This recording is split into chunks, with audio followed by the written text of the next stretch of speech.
Chapter 17. 4 kinds of suggestion. Mental suggestion produces its effect upon the minds of people along one or more of 4 general lines or paths of action. All the phenomena coming under this head may be placed in one or more of the 4 classes. These 4 paths or lines of action along which mental suggestion operates are as follows. 1. Obedience. 2. Imitation. 3. Association. 4. Repetition. I shall now proceed to consider these 4 paths or lines of action separately, in order, and in detail. Beginning with the first mentioned line of action, let us consider suggestion through obedience. Suggestion operating along this line consists of the induction of mental states, etc., by the agency of a positive statement, assertion, assumption, authoritative attitude, etc., which so impresses itself upon the mind of the person suggested to that he sets up no opposition or resistance, but acquiesces quietly to the suggestion made to him. The most common form of this first method of suggestion is seen in the very general acquiescence to real or pretended authority on the part of the majority of people. When such people hear a statement made, positively and in a tone of conviction, by some person in authority, they accept the statement, and the feelings arising from the accepted statement, without resistance, and without any attempt to submit the matter to the exercise of their reason. And this is true not only when the person speaking has really a right to speak authoritatively, by virtue of his knowledge, experience, wisdom, etc., but also when some pretender sets up an appearance of authority, and speaking in a positive style, assuming the "thus saith the Lord" manner, impresses his hearers with the idea he wishes to suggest to them. And then the good folk meekly acquiesce without question and allow their feelings to be aroused accordingly, for the feelings are generally followed by actions in accord therewith. It is astonishing, from one point of view, to see how obedient to this form of suggestion the masses of people are. They will allow their mental states, feelings, and emotion to be induced by the impudent statements and claims of cunning, shrewd, and designing men, as well as by ignorant, self-deluded fanatics, who thus influence and sway them. These self-constituted authorities utter their oracular statements and opinions in a tone of absolute certainty, and the crowd takes them at their own valuation. It seems to be only necessary for some positive man to attract the attention of the people and then make some bold claim or statement in the proper manner and tone, and with their appearance of authority, and lo, some of the people, at least, fall into line. Did you ever think that people as a rule are obedient animals? Well, they are, providing you can manage to impress them with your authority. It is much easier for them to acquiesce than to refuse to do so. They find it easier to say and think yes rather than no. Their will is not often called into action by their reason and judgment, it being too often entirely under the control of the feeling and emotional side of them. There is a fundamental law under this phase of suggestive action, and in order to find it we must go back to the beginning of the race, perhaps farther. In the earlier days among animals and men, there were natural leaders who ruled by force of might of body or mind. These natural leaders were implicitly obeyed by the masses, who had learned by experience that it was better for the tribe, or herd, as a whole, to be governed by their strongest and sharpest-witted members. And so gradually this dominant idea of acquiescence and obedience to authority developed and became a fixture in the race mind. And it is firmly planted in the mind of the race today, so much so that only the strongest minds are able to free themselves from it to any great extent. It is authority here and authority there, in law, letters, religion, politics, and every other field of human endeavor. People do not begin by asking themselves, "What do I think about this matter?" but instead start off by saying, "What does so-and-so think of it?" Their so-and-so is their authority, who does their thinking for them, and they take their keynote from him or her. The authority induces their mental states for them. If these leaders and authorities were really the wisest of the race, it would not matter so very much, although even then it might prevent the development of individuality in the masses. But the worst feature is that the majority of these authorities don't know, and know that they don't know, but the people haven't found them out. They assume the manners, air, appearance, etc. of the real thing, and the people being accustomed to these symbols of authority and mistaking the imitation article for the real, are impressed by the authoritative utterance and accept the suggestion. This fact is well known to the classes that prey upon the public. The confidence men, in and out of the criminal class, assume this air of authority, and their suggestions are accepted by the people. They are good actors. That is one of the requisites of the suggestionist, and these people understand the law. They proceed upon the theory accredited to Aaron Burr. That remark, you may remember, was that the law is that which is boldly asserted and plausibly maintained. And so these folk keep on boldly asserting and plausibly maintaining, and find that it generally goes. To see a principle in its naked simplicity, one should look for its operation in extreme instances. And the extreme instance in this case is the hypnotic subject who has surrendered his judgment entirely to the mind of the operator. The subject will acquiesce in the most absurd suggestions from the operator and proceed to carry them into effect. And suggestion, is the active factor in hypnotism, the hypnotic condition being only a psychological condition in which the effect of suggestion is heightened. But one does not have to go to the ranks of the somnambules for striking illustrations, for such are to be found in all walks of life among people who have no individuality of their own, but who seem to live and act entirely upon the say-so of others. They have no quality of initiative, but must always be told just what to do and how to do it by others. These people will accept almost any kind of suggestion, if made by others in an authoritative tone and manner. They do not have to be persuaded by argument, but are fairly driven and ordered to do things by stronger-willed persons. They are impressionable and sensitive, and seem to have no wills of their own. These people are very suggestible, and every day's history records many startling cases of the effect of suggestion through acquiescence on the part of such people. The keynote of this form of suggestion is a positive statement or command, given with the air and appearance of authority. The secret of the effect is the tendency upon the part of the majority of people to acquiesce in an authoritative statement or command, rather than to dispute it, and the tendency toward thinking yes rather than no. This form of suggestion is to be observed in the highest degree among those who have always depended upon others for orders or instruction, and who have not had to use their own wits and resources in life. Unskilled laborers and the sons of rich men belong to this class as a rule. These people seem to need someone to do their thinking for them, even in the smallest events of their lives, and are most suggestible along these lines. Then the degree of suggestibility along these lines decreases as we ascend among people who have had to do things for themselves, and who have not depended upon others so much. It is the slightest among people who have had the ordering of others to do, or who have had to depend upon their own wits in getting through life. The men of marked degree of initiative have scarcely a trace of this form of suggestibility. Initiative, is a term for doing things without being told, using one's own wits and resources, the true American spirit, which so many Americans lack.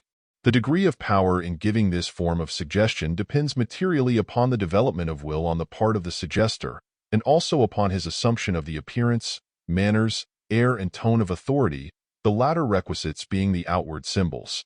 If one has the willpower strongly developed, the symbols will appear of themselves as a natural consequence. But to those who have not the developed willpower, and whose authority is more or less counterfeit, the assumption of the outward symbols becomes a matter of great importance, and these people devote much study to the cultivation of these outward forms. And these counterfeit symbols, the art of the actor, serve their purpose to impress and suggest to the crowd, and their assumers set up a very brave front and obtain a very fair degree of success in the part they are acting. That is, until they come in contact with a man of real willpower, when they gracefully retire after the first clash of mentative swords. To those who are negative and who are too susceptible to this form of suggestion, I advise the cultivation of willpower, which will be fully taught in the later chapters of this book, entitled Mental Architecture, etc. Nothing but the cultivation of the will render one positive and impervious to suggestive influences of this sort. The second line of action of mental suggestion is that called suggestion through imitation. This form of mental suggestion is very common, perhaps the most common of all the forms. Man is essentially an imitative animal. He is always copying the actions, appearances, and ideas of others, thereby going to prove his descent from the monkey-like ancestors, in whom this trait of character was largely developed. Personally, I believe that those traits of imitation may be traced back to the early days of the race, or before, when animals and men were in a wild state and exposed to constant danger of attack of enemies. Then a motion of fright on the part of one would be communicated to the others of the tribe, and gradually the trait of instinctive imitation was developed, the traces of which are still strongly with the race, even to this day. We may find instances of this trait all around us. When we watch a tightrope walker, our bodies instinctively sway in imitative motion. When we watch the faces of actors on the stage, our own faces work in sympathy, more or less. And so it goes on all around us and in us. Ever the tendency toward imitation. Children manifest a great degree of this trait in copy and acquire the mannerisms of those around to a surprising degree of detail. This form of mental suggestion is very common. People are constantly taking up the suggestion of the mental states, feelings, and emotions of those around them, and reproducing them in their own acts. The majority of people are like human sheep, who will follow a leader everywhere and along all sorts of paths. Let the old bellwether jump over a rail, and every sheep in the flock will do likewise, and they will keep on jumping over the same place, at the same height, even if the rail be removed before the whole flock gets over. We are constantly doing things simply because other people do them. We are constantly aping after others. In our fashions, styles, forms, etc., we are servile imitators. Larry Hare shows a vest button hung by a thread, and all the young apes in the land follow suit. Funny, isn't it? This law of imitation plays an important part in the phenomena of mental suggestion along these lines. Somebody does a certain thing, and at once other people take up the suggestion and copy the original actor. Let the newspaper record a certain crime, and many others of the same type follow closely after. Let there be a suicide, and many others follow, usually adopting the same methods. Let there be a number of cases of some kind of folly and dissipation, and immediately there is an epidemic of the same thing. Let the papers say much about the appearance of a new disease, and at once a number of people manifest symptoms of it. Diseases get to be quite the fashion in this way. The feelings and emotions of the instinctive part of the mind are called into sympathetic action along the lines of imitative suggestion, and physical effects follow shortly after. Shrewd men take advantage of this tendency of the human mind, and, by getting a few people interested in certain things, they manage to set the fashion, and the crowd follows like sheep. Get people talking about a thing, and the contagion spreads until everybody is interested in the matter. The majority of people are more or less susceptible to this form of suggestion, the degree depending upon their habit of thinking, judging, and acting for themselves. The man or woman who has ideas of his, or her, own, is not so apt to be impressed by every wave of popular fashion, style, and thought as those who maintain a more negative attitude toward the minds of others.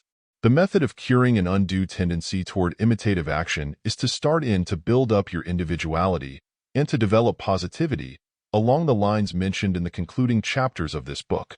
The third line of action of mental suggestion is suggestion through association. This form of mental suggestion is very common. It is based upon the acquired impressions of the race, by which certain words, actions, manners, tones, appearances, etc., are associated with certain previously experienced mental states. Mental states take form in physical action and expression, as we know. A man feeling in a certain way is apt to express himself by certain actions or in certain words. These actions and words thus become symbols of the mental state producing them, and consequently they produce upon the mind of the person seeing or hearing them the mental image connected with that mental state. And this mental image is calculated to induce a similar or corresponding state in the mind of the person seeing and hearing, so that these symbols are really mental suggestions, since they tend to induce mental states. I wish to remind you that every written, printed, or spoken word, or words, is the outward and physical expression of some inner mental state of the person uttering or writing the words. The words are the outward and visible signs of an inward feeling. Remember this always. Mere words, in themselves, have no suggestive value. The value depends upon the meaning impressed upon them by the mind of the person using them, accompanied by an understanding of their meaning by the person hearing or reading them. The word horror, for instance, or uncanny, has a definite meaning to persons familiar with it. It bears a direct relation to a mental feeling or emotion and is the physical and outward expression of the same. One may say the word over and over again to a person who has never heard it, or to one of another race who does not understand the term, and no suggestive effect follows. But speak the word to one who is accustomed to connect and associate it with a definite feeling that they have experienced, and the feeling will be produced or induced if the circumstances of the use of the word be favorable. The word love, used properly, will awaken in the mind of its hearers feelings corresponding with the term, and these feelings must have been experienced before, either directly or indirectly, before they may be induced by suggestion. Feelings experienced by one's ancestors leave a record in one's subconscious mentality, which may also be induced by the appropriate suggestion. Personally, words seem to me to be like the wax record of a phonograph. The record is covered with minute impressions produced by the sound waves entering the phonograph. Place this record in its place in the phonograph and start the latter in motion, and lo, the minute impressions on the record will reproduce or induce in the diaphragm the same kind of sound waves that originally caused the impressions. In this way, a word, which is the physical symbolic record of feeling, will produce its associated feeling in the mind of the person hearing or reading it. And, as I have said, the feeling produced will depend largely upon the understanding of the meaning of the word held by the person receiving the impression. For instance, in the case of the word love, let us suppose that the term is strongly and feelingly suggested to a number of persons at the same time, and in the same way. You will find that the feeling induced in the one person will be that of love of parents, in another love of children, in another love of husband or wife, in another love of God, in another an exalted affection for some person of the opposite sex, in another the low animal passion for one of the other sex, and so on, each experiencing a feeling occasioned by his or her association of the word with some feeling previously entertained. The same word may induce a feeling of the greatest pleasure in one person and the greatest horror or disgust in another, the difference depending upon the association of the word in the mind of the two persons. I have dwelt upon these facts in order to make clear to you that there is no magic power in words in themselves, and that all their force and effect depends upon the associated feeling of which they are the crystallized physical and outward form or symbol. The word is the body, the feeling is its soul, and so it is with the suggestion of appearance, manner, surrounding, etc. Each of these depends for force and effect upon some accustomed association with some inner feeling, which feeling is reproduced or induced by the outward symbol of the thing. We associate certain things with certain feelings, and when we see these things we are apt to experience the feeling indicated. People have been overcome by the sight of a picture, or a scene in a play, a song, a poem, or suggestive music. And here is where the art of the suggestionist comes into play. He watches closely and discovers that certain words, tones, manners, appearances, actions, motions, etc., are associated in the minds of people with certain feelings and ideas. And so when he wishes to reproduce, produce, or induce in others these ideas or feelings, he simply reproduces the associated physical symbols in words, manner, motion, or appearance, and the effect is produced. The conjurer makes certain motions with his hands which you have always associated with certain actions, and you feel that the action itself has been performed, but the conjurer omits the action, and you are fooled. The confidence man assumes the appearance, manners, and actions which you have always associated with certain qualities of character, and you feel that he is what he seems to be, but he isn't, and you are fooled. This play-acting of people is all a form of suggestion, and you are fooled because you accept the symbol for the reality unless you understand the game. The actor assumes the actions, tones, dress, and words of certain characters, and if he is a good actor you forget the reality and laugh and weep, and otherwise feel that what you see is reality, although you really know underneath it all that it is only a play. And all this is mental suggestion, remember. Remember, now and always, that a mental suggestion operates by the presentation of the outward symbol associated with the feeling to be induced. Put the right record in the phonograph and the corresponding sound is produced or induced. Do you see? This law underlies all the phenomena of mental suggestion. Understand the law of suggestion and you have the master key to the phenomena. Oratory, and other forms of appeal to the feeling by spoken words, gives us a typical example of the operation of this form of mental suggestion. The orator, the lawyer, the preacher. Each uses words calculated to induce mental states, feelings, and emotions in the minds of his hearers. Such a one soon begins to learn the suggestive value of words, tones, and expression. He avoids the use of cold, abstract words and drifts into the use of those which are symbols for deep feeling and emotion, knowing that these words symbols uttered with the proper tone and expression will induce the feelings for which they stand in the minds of the hearers. The hearer's emotions and feelings are played upon, in this way, like an instrument. The emotion or passion, whether it be love, fear, hate, greed, patriotism, courage, jealousy, sympathy, etc., etc., is awakened by the skillful use of the words, tones, and expression which stand as symbols for these feelings. If you will remember how you were touched by an address that afterward seemed to you to be hyperbolic and flamboyant, without argument, proof, or sense, then you will realize how you were made the subject of mental suggestion through association. The skillful salesman operates upon you in the same way. So does his twin brother, the advertising man. The revivalist has this art reduced to a perfect science. Words, words, words, inciters to action, inducers of feeling, symbol of mental states and reproducers of mental states.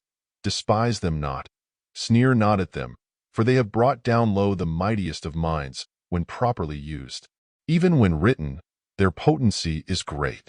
Countries have often been made captive by a clever phrase, which when analyzed meant nothing in reason, merely an awakener of feeling. Let me make the catchphrases of a country, and I care not who makes its laws. The man best adapted to employ this form of suggestion is he who is more or less of an actor, that is, who possesses the faculty of throwing expression and feeling into words, actions, and manner. Good orators, pleaders, salesmen, and others have this faculty largely developed. It belongs to the feminine side of the phenomena, for it has the charming, drawing, leading aspect, and works by the employment of the emotive pole of mentation, rather the will or motive pole, as in the case of the first-mentioned phase of suggestion, that of authoritative statement or command. It operates not by beating down the will of the other person, but rather by inducing a sympathetic rhythm of feeling and emotion, which overpowers his own will and causes it to act accordingly. One should ever be on guard against this kind of influence. The best way to escape it is to adopt the policy of never acting immediately in response to an appeal of this kind. Rather wait until the effect has worn off, and then submit the matter to the consideration of your reason and judgment. Of course, the cultivation of willpower will act as a shield or armor, protecting you from the subtle vibrations of this kind. For this form of suggestion is usually accompanied by strong mentative currents from the mind of the speaker. Fence yourself off from a too ready response to sympathetic appeals along the emotional lines. Let the head stand by the heart, ready to prevent its running away with you. Men should have the reason in the ascendant, not the emotional nature. When you feel yourself being carried off of your feet by some emotional excitement, steady yourself and ask your mind this question. Is this a mental suggestion? The question will tend to bring you to your state of equilibrium. When you know what a mental suggestion is, then you will learn to recognize them and be on the lookout for them. This state of mind will act as a strong neutralizing agent for the most skillfully put suggestion. Have your torpedo nets out, no matter how secure you may imagine yourself to be. One caution more, be especially cautious and slow to accept a suggestion when you are worn out, tired, or in a passive, pleasurable state, that is, whenever your will is resting, or else exhausted. On these occasions, when in doubt, say no. You will save yourself much regret by remembering this bit of advice. It is based on a proven psychological law. I have learned this law by bitter personal experience. Remember it. Let us consider the fourth line of action of mental suggestion. Suggestion through repetition. This form of mental suggestion is quite common, and the study of its manifestations is quite interesting, for it brings into operation a well-known psychological principle, which has its correspondences in the physical world. Constant dripping will wear away the hardest stone. You know the story of the man who told his favorite lie so often that he believed it himself. Well, this is a psychological fact. People have started in to make a certain appearance of truth, in words or manner, by assuming something to be true that was not so. Then they kept on repeating the thing, adding a little here and a little there, until the thing got to be a fixed idea with them, and they actually believe it. And if a person can suggest himself into accepting a false belief in this way, you can see how it will operate on others. The secret of the operation of this form of suggestion lies in the psychological facts of weakened resistance through repetition of the attack and the force of habit. The first time an unaccustomed suggestion is made, the mind sets up an active resistance, but the next time it is presented, the suggestion is not quite so unfamiliar as before, and a lessened resistance is set up, and so on, until at last no resistance is interposed, and the suggestion is accepted. You know the old verse, "Vice is a monster of so frightful mien, that, to be hated, needs but to be seen. But seen too oft, familiar with her face, we first endure, then pity, then embrace." And this rule holds good with suggestions. We first resist them, then endure them, then accept them, unless we understand the law. The psychological fact involved in this form of suggestion is that impressions upon brain cells become deepened by constant repetition. It is like sinking a die into a cake of wax. It goes deeper at each pressure. The mind is very apt to accept as true anything that it finds deeply impressed upon its records. It has become accustomed to finding these deep impressions only when they have been made by repeated efforts of its own intellect, or judgment, or experience. And so when it finds these deep impressions that have been placed there by repeated suggestions of others, it is not apt to discriminate. It finds itself feeling these things that have been repeatedly impressed upon it. Like the cuckoo's egg in the robin's nest, these illegitimate mental impressions are nurtured as one's very own. There is a constant struggle for existence upon the part of the ideas or mental images impressed upon me. The strong crowd out the weak, and in the majority of cases, the strongest ones are those which have either been impressed in a vivid manner, or else by repetition. The second time you meet a man, you may have trouble in remembering him, but the third time it is easier, and so on, until at last you forget that he ever was a stranger. And so it is with these suggested ideas. You grow familiar with them through repetition. They lose their strangeness to you, and at last you cease to concern yourself about them. A strange thing is generally inspected, examined, viewed suspiciously, etc., but after the strangeness has worn off you cease to exercise the former caution. Familiarity breeds contempt, and also lack of caution. Suggestion gains force by each repetition. This is one of the fundamental laws of suggestion, and one that all should remember. If you would take mental stock of yourself, you would find that you entertain a vast number of feelings, ideas, and opinions, which you possess simply through this law of repeated suggestion. You have heard certain things affirmed over and over again, until you have come to accept them as veritable facts, notwithstanding that you possess not the slightest personal knowledge of any logical proof concerning them. Shrewd molders of public opinion employ this law, and constantly repeat a certain thing, in varying words and style, until at last the public accepts it as a proven and unquestioned fact. Many a man has gained a reputation for wisdom, merely because his friends repeatedly affirmed it, and the public accepted the suggestion. Many a statesman has had a reputation built up for him by friendly newspaper correspondents, whose constantly repeated suggestions have caused the idea to crystallize into a material form in the public mind. And many a reputation has been destroyed by the repeated shrugs, sneers, and insinuations of gossips and evil wishers. Advertisers understand this law, and keep the repeated suggestion of the merit of their wares constantly before the public mind, until it becomes gospel with the people. If at first you don't succeed, and never take no for an answer, are two axioms very dear to the heart of the man who uses suggestion in his business. Do not be deceived by this subtle form of suggestion. Do not imagine that an untrue thing becomes true because it is repeated often. Do not allow your judgment to be lulled to sleep by this drowsy repetition of the slumber song. Keep awake, keep awake. An understanding of this law of suggestion will throw light on many things that have puzzled you heretofore. Think over it a bit when you have time.